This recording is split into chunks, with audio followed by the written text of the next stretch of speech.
norte oficial da agência. Eu escuto esse tipo de fala e fico pensando no tamanho da ironia histórica que a gente normalizou sem perceber. Os caras criaram máquinas para diminuir o sofrimento humano. E agora o sujeito precisa tomar remédio para suportar a vida produzida pelas máquinas que supostamente libertariam ele. Isso não começou no chip. Começou muito antes. Começou quando produtividade virou valor moral. O corpo deixou de existir como corpo. Virou plataforma operacional. O sujeito não dorme, não para, não sente, não olha, só responde estímulo. Notificação, meta, prazo, atualização, login, senha, autenticação de 2 fatores, recuperação de conta, upgrade. Aí aparece alguém falando de interface cérebro-máquina como se fosse o próximo passo da evolução humana. Mas talvez o horror não seja conectar o cérebro ao computador. Talvez o horror seja perceber que o cérebro já está conectado faz tempo. Sem fio, sem cirurgia, sem chip. Pelo medo. Porque quando aquele pesquisador fala da recepcionista da Harvard vivendo uma vida automática, ele não está falando de tecnologia. Ele está falando de exaustão civilizatória.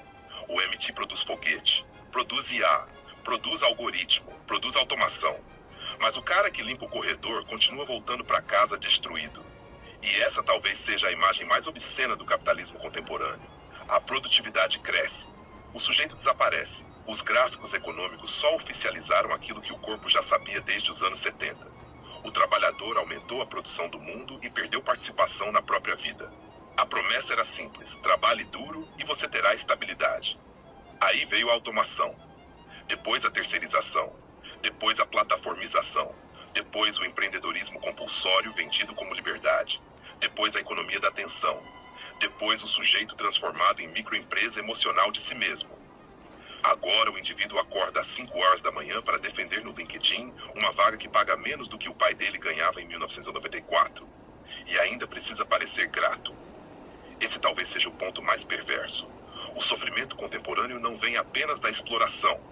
Vem da obrigação de performar felicidade enquanto é explorado. A conveniência matou a agência, mas não matou a cobrança. Pelo contrário, ela automatizou a cobrança. O algoritmo não descansa, então o sujeito também não consegue descansar.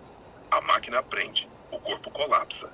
E aí aparece a fantasia da interface cérebro-computador como se o problema fosse lentidão operacional humana. Como se faltasse integração. Como se o horror ainda não tivesse acontecido, mas já aconteceu. O sujeito já acorda mediado, já deseja mediado, já goza mediado, já sofre mediado, já pensa mediado. A diferença é que ainda existe um resto de atrito. Ainda existe atraso, ainda existe fadiga, ainda existe o corpo atrapalhando o fluxo da máquina. Talvez seja exatamente isso que eles querem eliminar. Porque o corpo cansa, o corpo hesita, o corpo sofre, o corpo lembra da morte. E sistemas econômicos odeiam qualquer coisa que lembre finitude. Por isso a produtividade virou religião, porque produtividade cria a ilusão de transcendência. Enquanto produzindo, o sujeito sente que ainda está existindo, mesmo que já esteja completamente vazio. A geração pós-guerra acreditava que viveria melhor que os pais. A geração atual acredita que talvez nunca consiga sequer começar. Casa virou ativo financeiro. Descanso virou privilégio. Silêncio virou luxo. Atenção virou commodity. E o sujeito continua chamando isso de progresso porque ainda consegue pedir comida pelo aplicativo enquanto desaba psicologicamente no sofá. A louca do rolê não olha para isso como acidente, olha como sintoma. Porque talvez a grande tragédia contemporânea não seja a inteligência artificial substituir o humano. Talvez seja perceber que o humano passou décadas treinando para virar máquina voluntariamente. E agora já não consegue mais distinguir se está vivendo ou apenas atualizando o sistema. MPI Alocadoroli, mais perto da ignorância.